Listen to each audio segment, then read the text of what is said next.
So, isang magandang araw na naman po sa inyo. Explain ko lang po 'to kung paano siya nagfa-function. Yan po, sarili ko po siyang design ng grid tie solar para sa mga electric motor o kaya ay mga electric water pump. So, kung mapapansin nyo dito siya sa load side nakatap. So, ang purpose po niyan, para pag pinatay nyo, patay din yung solar. Kasi po, kung dito siya nakatap, pag nakapatay po ito, at continuous yung pag-harvest ng solar nyo, yung metro nyo po, dire-diretso yung ikot. So, hindi po kayo makakatipid. Lalo siya magiging magastos. So, kaya po siya dito, nakakatap. Para pag pinatay nyo, patay siya lahat.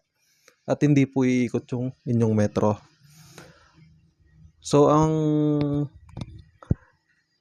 mangyayari po dyan, yung nakukuha niyang power mula doon sa solar, at saka dito sa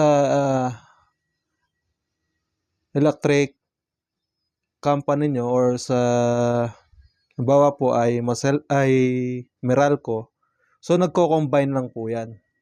So kung ilan po yung nakukuha niya dito sa solar, dadagdagan lang po nito. So kung halimbawa itong inyong power pump, itong inyong water pump ay 3 horsepower. So ang equivalent niyan is sabihin na nating 2,200 watts. Tapos dito, meron tayong 700 watts ng solar. Tapos itong inverter natin 700 watts. So, ang mangyayari niyan, halimbawa, 'di ba? Nagbibigay na ng 700 watts itong ating inverter. So, ima-minus natin dito. So, 22 minus 700. So, ang matitira 1,500 watts. Yun na lang yung kukunin niya dito. 1,500 watts. So, ang magiging epekto nun sa electric bill nyo, mababawasan siya ng 40%. So, malaking bagay na rin po, di ba? Isipin mo, kung nagbibil ka ng, halimbawa sabihin na nating mga 5,000. So, yung 40% niyan, sa solar mo na kinukuha. Hindi po ba malaking bagay? So, itong design na to, wala po siyang battery.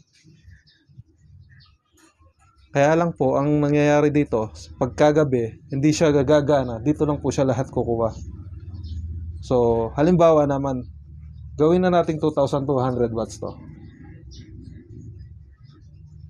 Tapos, sabihin na natin ito, 2,200 watts. 2,200 watts na rin. So, ang mangyayari sa araw, hindi ka nakukuha ng power kay Meralco. Sa gabi ka na lang gagamit ng Meralco.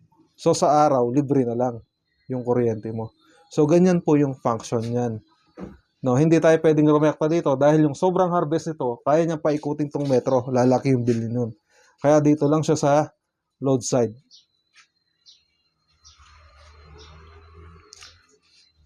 So, kailangan nyo lang po. Ganyan po yung wiring niya, no? Mula dito, mag-wiring kayo hanggang dito kay inverter. Pero lagyan nyo po ng DC breaker. So, kailangan lang, yung polarity po niya ay sigurado. Ito pong red line ay positive. At ito pong black line ay negative. So, ganun din po dito. Makikita nyo naman po may nakasulat dyan na positive at negative doon sa inverter na to. So, kailangan dito sa breaker, kung ano po yung pagkakalagay niya dito sa baba, kung ano po yung polarity, ganun din po dito sa baba. Tapos, tatap nyo lang po dito sa breaker ng inyong electric pump. Sa load side lang po. So, ang purpose lang po naman netong ating grid tie solar setup na para sa patubig. Males lang po yung ating binabayarang kuryente from 40% hanggang siguro, sabihin na natin 50. Kasi sa gabi, dito ka talaga kukuha kay electric company So, di ba ang layo nilang natin dyan, mabawasan yung kuryente. So, Sana po maintindihan ninyo kung paano nagpa-function tong ating grid tie solar setup para dito sa ating water pump. Sana po makatulong din to sa mga magsasaka natin, mabawasan yung binabayaran nila sa mga electric company. Pwede nyo rin po gayahin yan, yung nandyan na po yung diagram, para pa kung gusto nyong mag-DIY, maski kayo na lang po mismo yung gumawa, magagawa nyo po. So ayan po, sana nakatulong kami sa inyo ng malaki.